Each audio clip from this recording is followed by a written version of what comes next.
All right, see if we can connect here with Aaron Simmons, better known as Simolians in the Palmetto Truck Series. Let's see what we got here. I think he was trying to call me, but... Hey, there we are. Can you hear me, Aaron? Yes, sir, I can. Can you hear me?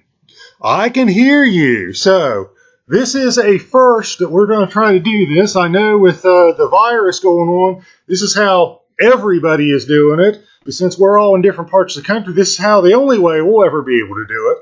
Now, have you actually met anybody that is in either the Xfinity or the Truck Series League, or is it all just online stuff? Do you live close enough, any of them, that you've met them in person?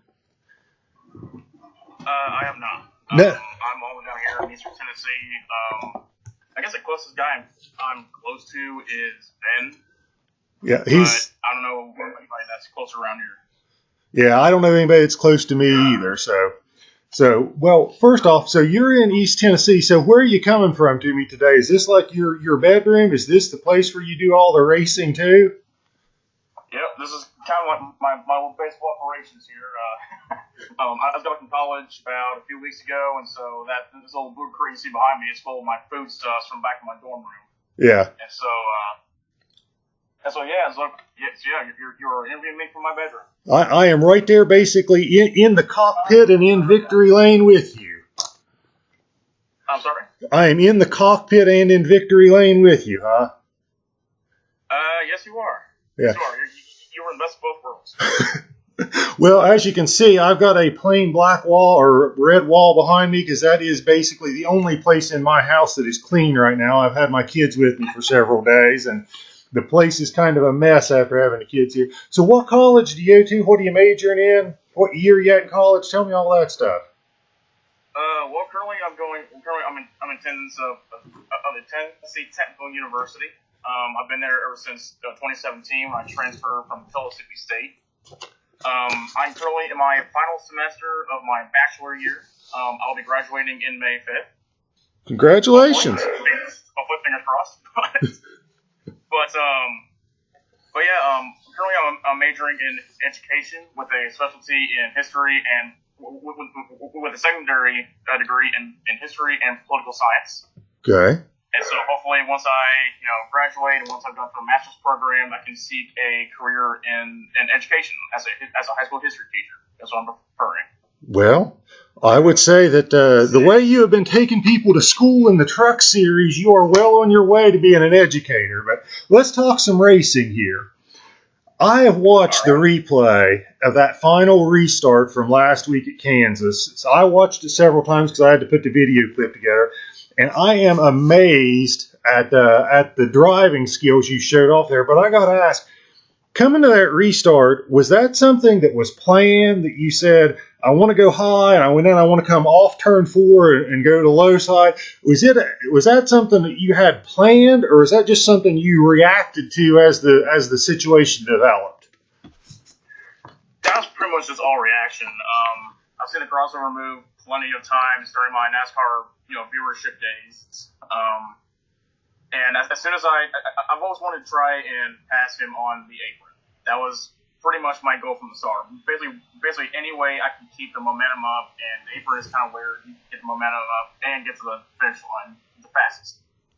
And so I knew if I can just get him to go high, even for like a split second, like maybe half a lane, that momentum off the high side is what carried me to basically getting underneath him, and that whole transition from the racing groove onto the apron is what gave me that little extra speed to where I can get around him. Well, see, and after that, it was just the caution that brought the final finish.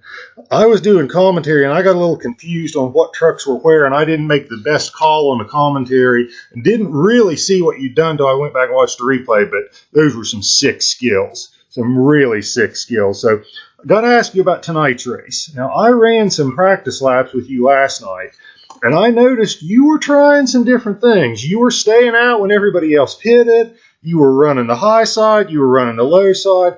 Now, was that just stuff that you were doing because that's what the situation in that race dictated, or were you making a conscious effort to pick up some knowledge for tonight's race by saying, I'm going to stay out on old tires and see what it does, and I'm going to run high and I'm going to run low to see where I think I can make the moves to pass people? Was that just racing last night and that's what the situation dictated, or were you making conscious moves to prepare for the league race tonight? A combination of both, really. I wanted to see what old tires could do at a rough, bumpy place like Homestead-Miami, where basically the high line is the preferred line, unless we're from the inside. But I just wanted to see what old tires could do, just kind of see how they hold up in comparison to new tires. And the second part of that, it was just because I was texting people and I forgot to fit. But anyway, just a combination of both, really. Yeah. Well, I'm not going to ask you what worked and what didn't, because this may be up on the website before the race starts tonight. So I won't ask what worked and what didn't. Right, and in practice, I was practicing with some of my teammates in the Truck Series, and I was always practicing the high line. Yeah. And to me, the high line seemed like a more stable line coming off the corner, because at Homestead, off the corner of turns 2 and 4 are mostly where I'm concerned at. Yeah. Because their tires, their truck just seems to get, basically racing on ice skates off those corners, and the high line just seemed to be the place where I feel most stable and can get that run off the corners. And so that's what I was trying to practice laps with a few of my teammates. Yeah. Now, in the Truck Series, it is a series that is controller only. No wheels are allowed. Do you race strictly on controller, or do you even own a wheel? I do not own a wheel. From when I've looked at wheels online, and of course, with me being a college kid, I can't afford those wheels, to be honest with you. So I am just all controller. Yeah. And I've been racing controller for years and years. That's kind of what I'm most comfortable with anyway. And I couldn't even probably figure out how to set up those decking wheels anyway. Well, I was going to say, you keep winning, you might pick up a sponsor that would pay for that wheel for you. And I'm hoping someone will come pick me up, because ever since I was a little kid, NASCAR driver has always been my dream. But due to some personal circumstances, I can never compete. And so, hey, if I can get me a NASCAR spot from just playing video games, I will take it. Oh, absolutely. Absolutely. I will take it all day, every day. Well, and I will tell you, I grew up going to dirt track races, and I've been to several NASCAR races. And the thing that I have noticed over the years is, and this is one of the things that's great about the iRacing and the video games, is racing has become sports. So sorry, you kind of lagged out there for a minute, so I didn't fully understand you. I was saying I grew up going to those dirt track races, and I've been to several NASCAR races. The thing that I've noticed over the years, and this is one of the things that's great about the video games, racing in the real world is a rich man's sport. So, if you don't have a lot of money or a lot of sponsorship, it's hard to do it in the real world. Yes, it is. Yeah. Yes, Okay. it is. So let me ask you a question about the league. One of the big issues in the early races has been a lot of caution flags. Do you have any suggestions of what we need to do to either eliminate, well, we're not going to eliminate cautions, but what we can do to reduce the cautions in these? I mean, really, there's no perfect answer to this, I think. With an open league such as, the Palmetto Truck League, tryouts are a good way to kind of regulate, who is there to actually race people and race clean, and those who are there just to be trolls and wreck people. Yeah. It's very hard.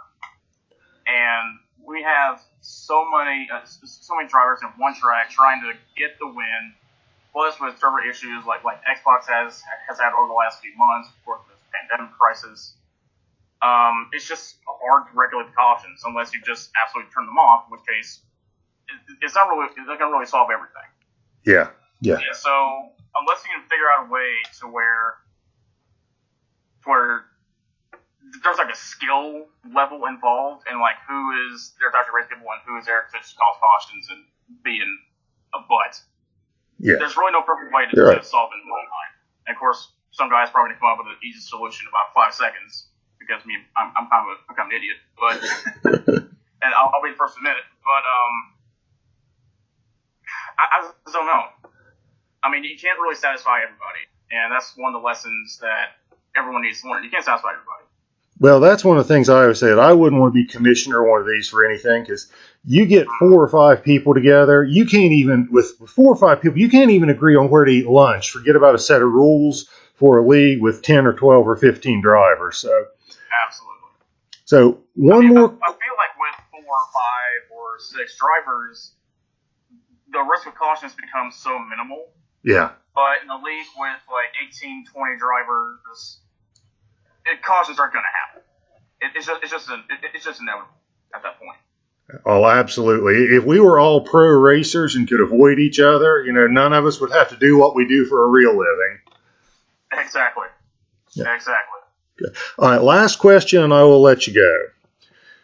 After last week's race and the way you've been running, your confidence has got to be sky high. So you got to be going into tonight's race with the big question on your mind being who's going to run second, because you know who's going to run first. So give me your pick. Who is going to run second to Simolians in the Truck Series race tonight? I gotta say, Optic or Zachary. Optic, of course, he's just one of the fastest trucks all night, and the only reason I won Kansas was because Optic got sent back. That was the only reason why I won. And so I gotta say Optic, and Zachary, he's been bad fast too. He's been with Optic pretty much ever since he got in the league. So I gotta say either Optic or Zachary unless some confuffery happens. I don't know if confuffery is a word, but that's what it came in my mind. Okay. All right, man. Good luck tonight. I will let you go, and I will get this video up on the page for everybody to see if you're giving away any secrets to your speed in the interview. Yeah, no. Okay. All right, man. Have a good day. I'll catch you later. Okay. Bye. Tom, it's been a pleasure. Thank you very much. All right. Bye.